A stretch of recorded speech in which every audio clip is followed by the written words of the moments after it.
o olhar, a perspectiva de Davi ao falar: o Senhor é meu pastor e nada me faltará. Você já parou para pensar qual que é a perspectiva? Como é que Davi tem uma perspectiva de dizer o Senhor? O que ele quis dizer com isso? O Senhor é meu pastor e nada me faltará.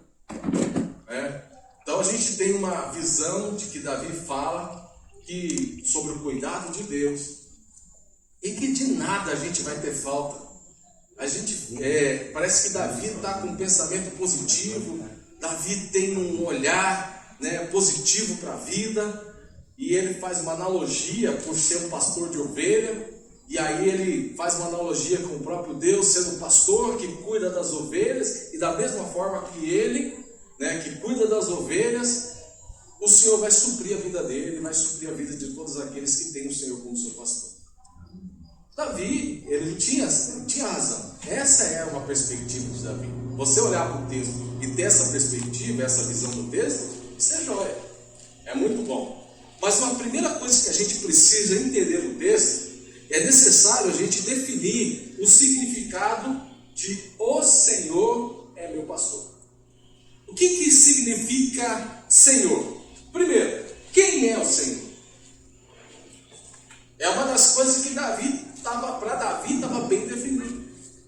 Então toda vez que nós mencionamos essa frase, o Senhor é meu pastor, e nós apropriamos essa frase, nós precisamos definir e entender o que ela significa.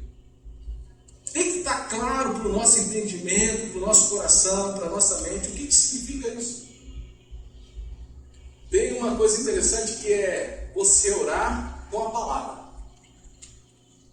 Orar com a palavra é algo espetacular. Porque você pega um texto e a partir daquele texto você vai orar com Deus e conversar sobre aquele assunto. Então, dentro desse entendimento, Senhor, quem é o Senhor? Porque nós temos, amados, uma visão estreita, pequena, diante da profundidade do que significa Senhor. Senhor não é porque Deus é mais velho do que nós. Senhor não é porque Deus é soberano. Ele é soberano. Deus é eterno. Deus é dono de todas as coisas, criador de todas as coisas. Mas quando Davi, ele fala de Senhor, ele entende uma profundidade. E nessa profundidade ele fala: esse Senhor é meu pastor. Porque esse Senhor é aquele que pela palavra fez tudo existir. Esse Senhor é aquele que tem as águas do mar na palma das suas mãos. Esse Senhor é aquele que fez do céu a sua habitação e as nuvens são os pós dos seus pés. Esse Senhor é o Senhor dos exércitos, o guarda de Israel, o dono do ouro e da prata. Esse é o Senhor. Mas esse Senhor, ele foi confirmado, esse salmo e a mesma definição, dentro da perspectiva de Davi, foi confirmado quando Jesus, lá em João, no capítulo 10, ele diz assim: eu sou o bom pastor. Quando Jesus diz, eu sou o bom pastor, confirma aquilo que Davi está dizendo no Salmo 23, o Senhor. Quem é o Senhor? O Senhor é o Deus Todo-Poderoso. O Senhor é Cristo Jesus. Porque Cristo Jesus é o Criador de todas as coisas. João capítulo 1 diz assim: olha, ele estava com Deus. Ele era Deus. E tudo que se fez sem ele, nada podia ser feito. Ele é a representação do Pai. E quando nós olhamos a manifestação e a confirmação de Jesus dizendo, eu sou o bom pastor, ele está dizendo, eu sou o Senhor. Então Davi, ele entendia essa profundidade nas três pessoas da Trindade. Ele entendia a profundidade do Deus Pai, do Deus Filho, do Deus Espírito Santo. Todos no Velho Testamento, eles tinham uma firme esperança em Cristo. na manifestação do Messias que havia de vir ainda, que ia acontecer lá no Novo Testamento, lá depois de 600 anos, lá depois de 3.600 anos. A contagem começou com 3.800 anos, e de lá para cá ela foi regressiva até os dias de Jesus. E de lá de 3.800 anos havia uma promessa de que Jesus viria, e todos tinham uma esperança nesse Senhor, todos tinham uma esperança. E Davi, ele entende uma promessa, ele tem uma relação com Deus Pai, mas quem tem uma relação com Deus Pai tem uma relação com o Filho. E hoje, para mim entender que o Senhor é o meu pastor, eu preciso entender que para chegar ao Pai, só Ele, só o Filho. Não tem como eu dizer que Deus Pai é Senhor da minha vida sem o Filho, porque só quem vem ao Pai, só intermédio dele. João 14,6 diz assim: eu sou o caminho, a verdade e a vida, ninguém vem ao Pai a não ser por mim. Colossenses capítulo 1, versículo 13 diz que Deus, o Pai, nos tirou do império das trevas e nos transportou para o reino do Filho, que é Cristo Jesus. Nos entregou para Cristo Jesus. Filipenses capítulo 2 diz assim: olha, ele obedeceu até a morte de cruz, e por causa disso o Pai o colocou acima de todo nome, todo principado, toda potestade, para onde todo joelho se dobre, toda língua confesse que Jesus Cristo é o Senhor. Ele é o Senhor. E esse Senhor, ele diz assim no Novo Testamento: eu sou o bom pastor. E hoje nós pegamos os salmos e dizemos: o Senhor é o meu pastor. E quem é o meu pastor? Jesus. E se Jesus é o meu pastor, Deus é meu pastor? O Espírito Santo é meu pastor? Na mesma essência. Deus Pai é o Criador, Deus Filho, o artesão, e o Espírito Santo, o agente. Amados, tem um livro chamado Racionalidade da Fé. O autor é J.P. Morley.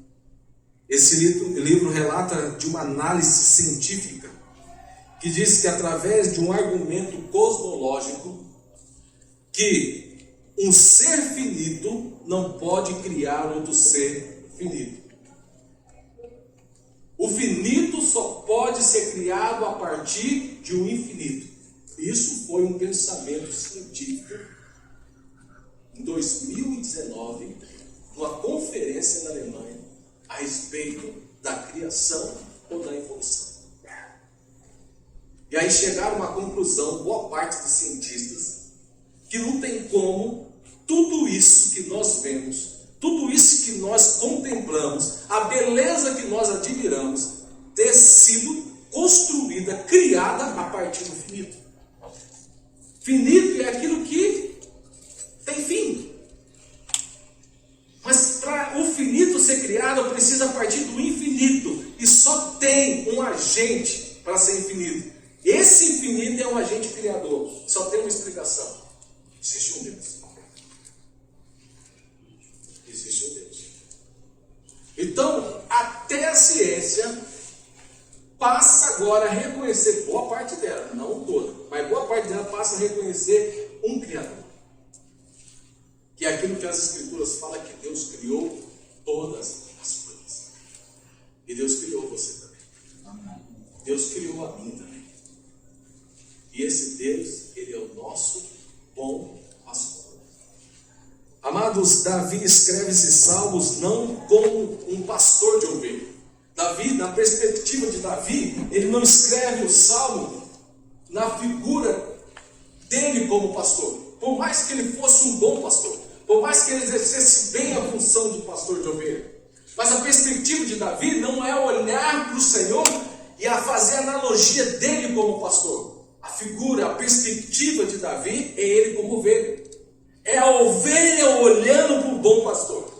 E aí é como se ele dissesse assim, ele disse: olhem, Cristo é o meu dono, Cristo, Ele é o meu pastor. Então ele tem como referência as ovelhas quando olha para ele, quando ele no pasto chama pelas ovelhas e elas ouvem o seu nome, a sua voz e seguem o seu pastor. E Davi fala assim: olha, Cristo, olha, o Senhor é o meu pastor, o dono do universo, o bom pastor é o meu pastor, Ele cuida de mim.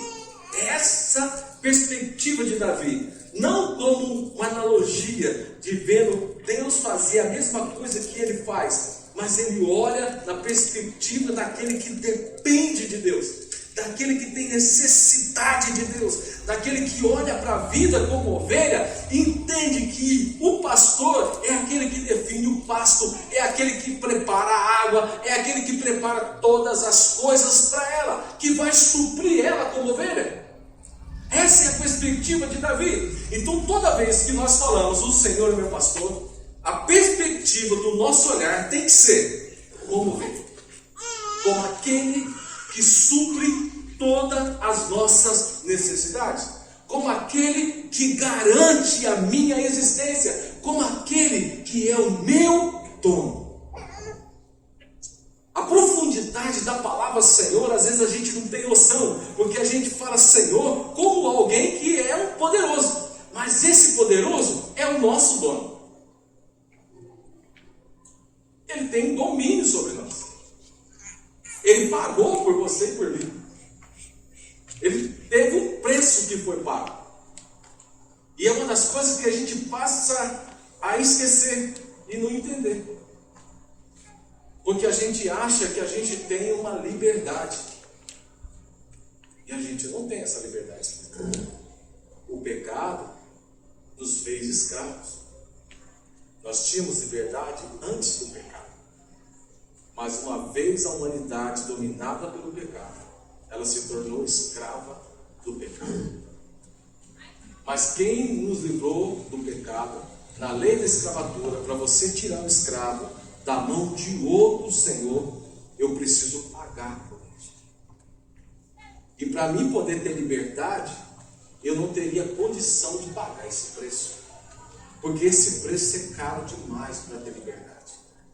E esse preço tinha que ser pago para o próprio Deus, e Jesus pagou com um preço de sangue, comprando-nos das mãos do pecado, nos livrando da ira de Deus, como diz João capítulo 3, versículo 36. E agora Ele nos compra. Então esse Senhor é o nosso dono. Então toda vez que eu falo Senhor é meu pastor, eu preciso ter essa consciência. Além de ser ovelha, entender que Ele supre as minhas necessidades, Ele é o meu dono, Ele pagou por mim. Ele tem domínio sobre mim. Mas lembra quando Jesus fala em Mateus capítulo 11, dizendo assim: olha, vinde a mim todos que estáis cansados e oprimidos, que eu vos aliviarei. Tomai sobre vós o meu jugo e aprendei de mim, sou manso e humilde de coração, porque eu trarei descanso para as vossas almas. Quando ele está dizendo isso, olha, eu sou o seu dono, eu comprei com preço de sangue, eu sou o seu dono, mas o meu senhorio sobre você é leve, porque eu comprei você para você ter vida, para que você conheça a verdade e essa verdade te liberte. Mas que você precisa saber que não foi você que ganhou liberdade, não foi você que pagou por ela, foi eu que paguei por você. E aí Ele nos comprou para nos dar vida, nos dar liberdade e para nos livrar da condenação do pecado. Portanto, nos livrar da ira de Deus foi somente a primeira etapa do processo. Foi a primeira etapa de Jesus, do bom pastor. Essa é a primeira etapa.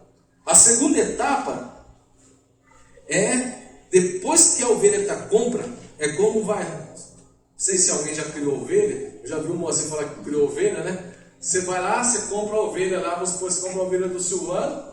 Uma vez você comprou do Silvano, a ovelha de quem que é? Pronto. O que você tem que fazer com ela? Cuidar dela.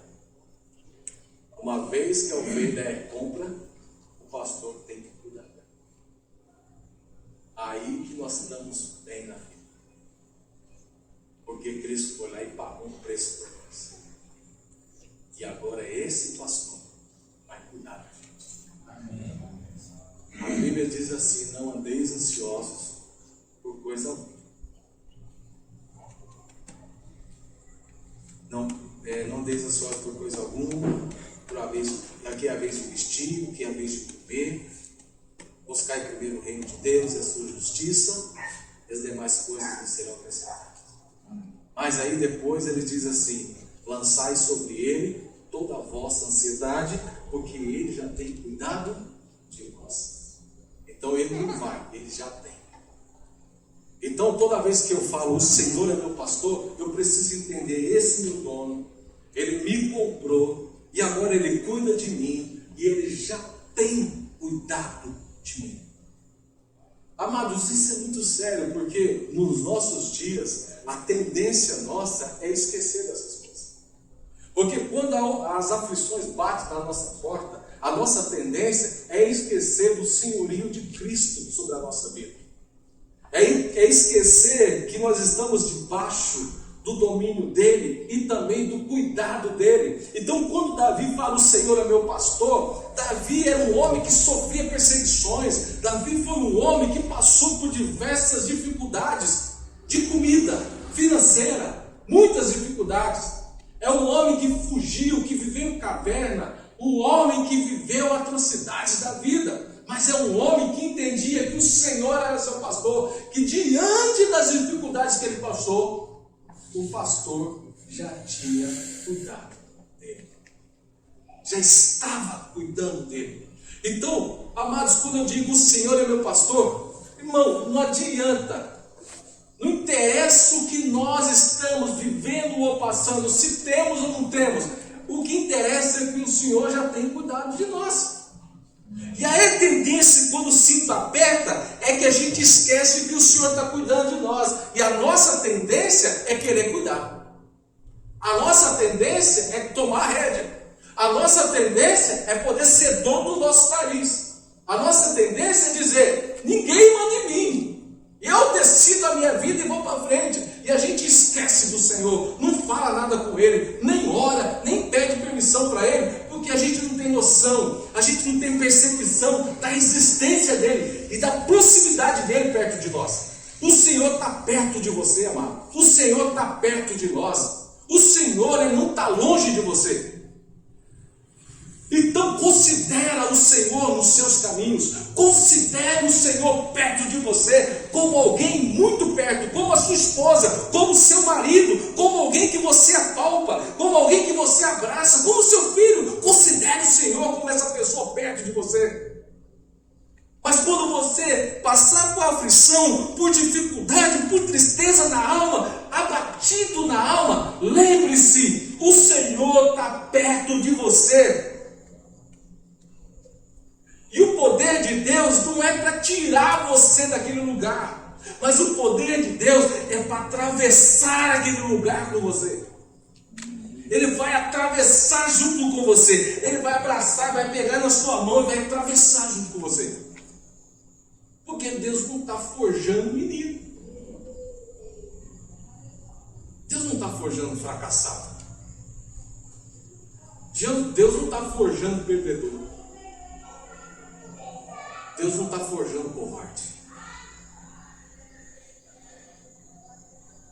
Que na pior situação: ah, papai, me socorre, papai, não aguento mais isso aqui não, papai. Ô, mamãe, você não está vendo não, estou sofrendo, mamãe. Irmão, eu conheço irmãos, até aqui mesmo, tem irmãos que saíram para ganhar a vida e não tiveram mais apoio do pai e irmão. Tem o amor, o carinho, o respeito dos pais, mas os pais não podiam dar para eles o que eles precisavam. Teve que, ó, não, meu filho? Tem que ralar. E muitos que saíram para ganhar a vida, para poder voltar para trás e ajudar os pais.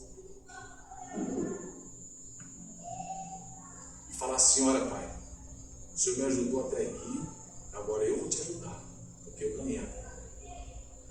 Saiu para ralar. E nessa trajetória, você não foi sozinho. O Senhor foi com você. Nenhum momento da sua vida você estava sozinho. Nenhum momento das suas vitórias, das suas derrotas, dos seus fracassos, das suas conquistas, dos seus altos e baixos da vida, você não estava sozinho. Deus estava com você quando você perdeu, Deus estava com você quando você ganhou. Porque Deus queria atravessar o processo com você. Porque Ele é o seu pastor e nada lhe falta. Não ter falta de coisa alguma, amado, não é ter falta das coisas. Porque eu posso ter as necessidades da vida, mas o que me basta é Ele. O que me basta é o Senhor. O Senhor me basta. Amado, eu posso ficar sem comida, eu posso ficar sem dinheiro, mas eu não posso ficar sem o Senhor. Eu não posso ficar sem um bom pastor. Eu não posso ficar sem o pastor da minha alma, sem aquele que nada vai me faltar. O que nada vai me faltar é Ele. Quando Davi fala, nada me faltará, Davi está dizendo, Ele me basta. Ele me basta. Porque tudo que esse mundo pode me dar, não vale nada sem Ele. Sem Ele, não vale nada. Tudo que você tem, amado, tudo que você conquistou, sem Ele, não vale de nada. É poeira que o vento sopra e joga longe. Só tem sentido na sua vida, só vale alguma coisa na sua vida por causa dele. Amados, nada me faltará. O Senhor nos basta. 2 Coríntios diz que 9:8 diz: e Deus é poderoso para fazer que toda a graça lhe seja acrescentada, para que em todas as coisas, em todo o tempo, tendo tudo o que é necessário, vocês transbordem em toda boa obra. Então, tudo que nós precisamos, nós já temos. O apóstolo Paulo fala assim: tudo posso naquele. Posso o quê? Quando você vai ver ele falar, ele vai te dizer assim: eu aprendi a ter roupa e a ficar sem roupa. Eu aprendi a ter comida e a também ir passar fome. Eu aprendi a estar bem, mas também aprendi a ser açoitado. Eu aprendi a ser honrado, mas também aprendi a ser acusado, afrontado. As pessoas falaram mal de mim, mas eu aprendi. Mas todas essas situações eu posso passar por causa daquele que me fortalece. Nada nos faltará, porque Ele nos basta. Não interessa o que você está vivendo, não importa o que você está vivendo, mas o que você está vivendo, entenda, para vencer isso daí, só o Senhor te basta. Amados, a vida de Davi e de outros homens de Deus nos revela que a declaração do salmista não se refere a não passar necessidades ou a não ter nenhuma privação ou aflição, mas é ter a consciência plena de que em qualquer situação que possamos passar, o Senhor é tudo o que precisamos. Amados, uma das coisas que mais engana as pessoas hoje é acreditar que o sinônimo de bênção do Senhor é quando a gente está prosperando em alguma coisa. Prosperidade não é sinônimo de bênção. Ter alguma coisa não é sinônimo de bênção. Às vezes a gente olha o testemunho, porque eu já comprei minha casa, porque eu fiz isso e tal. Isso não é sinônimo de bênção. Isso não resulta nas bênçãos de Deus. Apocalipse 3,17, Deus fala para a igreja de Laodiceia dizendo assim: estou rico, você diz, estou rico, adquiri riquezas e não preciso de nada. Isso é a igreja fala. É os irmãos de Laodiceia. Não reconhece, porém, quem está dizendo é o anjo da igreja, que é Cristo, que é miserável, digno de compaixão, pobre, cego e que está nu. Então não adianta, mano. Às vezes a gente acha que a gente tem tudo na vida, a gente não precisa de mais nada. Mas sem o Senhor, tem muita gente, amado, que é amargurado de espírito. Tem muita gente que entrega tudo que tem, daria tudo que tem para viver uma vida diferente. Tem gente que deixaria de ser milionário para viver na miséria, mas só para ter alegria e felicidade. Porque tem muita gente infeliz. E tem muita gente conquistando as pequenas coisas da vida com uma arrogância tremenda e não consegue valorizar as coisas e as pequenas coisas que Deus tem. Então, pense, prosperidade não é seu nome da cabeça. Olhar para o profeta Elias, olhar para Paulo e até mesmo para o próprio Jesus, que não tinha nem onde reclinar a cabeça. Jesus dizia: olha, o filho do homem não tem onde reclinar a cabeça. Jesus era sustentado por mulheres. Joana, esposa de um centurião. Maria Madalena, aquela que Jesus expulsou sete espíritos. Outras mulheres como Marta, Maria, irmãs de Lázaro, são mulheres que sustentavam o ministério de Jesus, que ofertavam na vida dele. Jesus não tinha recurso. Por mais que ele era o dono do ouro e da prata, mas enquanto ele esteve entre nós, Jesus andou no deserto. Jesus andou com sandálias que enchiam seus pés de poeira. Jesus comeu pão, bebeu vinho, bebeu água no deserto, andou com os discípulos, dormiu no relento, viveu na simplicidade da vida. Então você olha para esses homens, e esses homens, o sinônimo de bênção na vida deles é porque o Senhor os bastava. Para Jesus, Ele é o Senhor, mas o que bastava é a presença do Pai perto dele. A maior tristeza de Jesus, que fez com que as suas orações e o seu suor se transformassem em sangue, não foi porque ele estava aflito por causa da cruz. Jesus chorou ao ponto do seu suor se transformar em sangue, porque ele ficaria ausente do Pai por alguns minutos. Porque se o Pai ficasse com ele durante a crucificação, amados, não estaria. O Pai teve que se ausentar do Filho, para que o Filho cumprisse a profecia de ser um cordeiro sacrificado para tirar o pecado do mundo. E aí esse momento da separação dos dois foi uma aflição tão grande para Jesus, que o seu suor se transformou em sangue. Então, amados, a nossa maior aflição seja ficar longe de Deus. E a nossa maior convicção seja: o Senhor é o meu dono e Ele já tem cuidado de mim. Isso significa: o Senhor é meu pastor e nada mais. Amém? Então, a Bíblia diz assim, para nós finalizarmos: bendito Deus e Pai do nosso Senhor Jesus Cristo, que nos tem abençoado com toda sorte de bênção espiritual nas regiões celestiais em Cristo. Na sua vida, considere o Senhor nos seus caminhos. Não esqueça do Senhor. Não importa o que você estiver passando, busque diante de Deus força. Entre no seu quarto, em secreto. Ore ao Senhor, e em secreto Ele vai te responder. Irmãos, o Senhor se relaciona e você vai ter uma experiência que você nunca teve com o Senhor. Tenha convicção que o Senhor fala até os dias de hoje. Eu sou testemunho que o Senhor fala, e Ele fala. E Ele fala. Se você considerar Ele nos seus caminhos, o Senhor fala e você vai ouvir. E quando Ele falar, você vai saber: é o Senhor que falou comigo.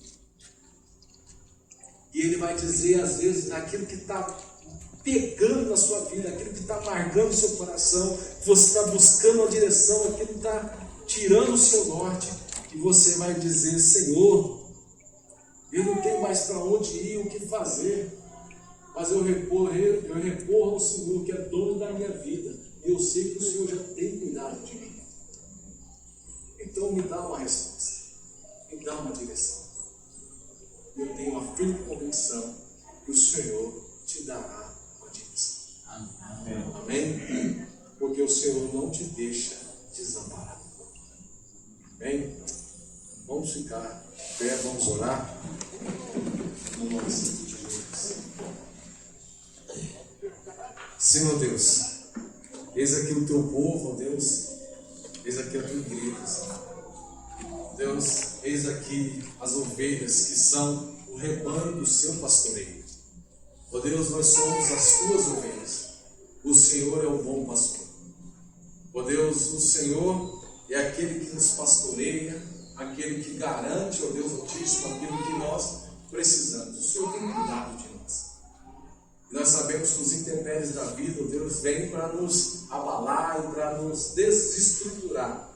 Mas uma coisa, ó Deus, pedimos ao Senhor, que o Senhor não deixe que se aparte ao nosso coração, ó Deus, a firme certeza e convicção que o Senhor nos basta. A alegria de entender que o Senhor, ó Deus, é o suficiente para nós, ó Deus, atravessarmos essa jornada que é a vida e chegarmos ao final da vida e dizer: ah, louvado seja o seu nome, Senhor, porque eu combati o meu combate, completei a carreira e guardei a fé. Como eu posso dizer, como Josué diz assim: Ebenezer, até aqui nos ajudou o Senhor. Ó Deus, louvado seja o teu nome. E, ó Deus, pedimos ao Senhor que da mesma forma que o Senhor fez com os nossos pais da fé, ó Deus, faça conosco. Ó Deus, para que nós possamos testemunhar dos teus grandes feitos nos dias de hoje, no meio de nós. Ó Deus, ó Pai, permita que tudo aquilo que nós conquistamos até agora, ó Deus, não seja motivo para ensoberbecer o nosso coração, mas seja motivo para nós nos alegrarmos com o Senhor e dizer: tudo que eu tenho foi o Senhor que me deu. Eu cheguei até aqui porque o Senhor me trouxe até aqui. Ó Deus, que nós venhamos a ter certeza disso. Ó Deus, se há pódio ou se há, ó Deus, o último lugar da corrida, não interessa, Senhor, se chegamos em primeiro ou se chegamos em último.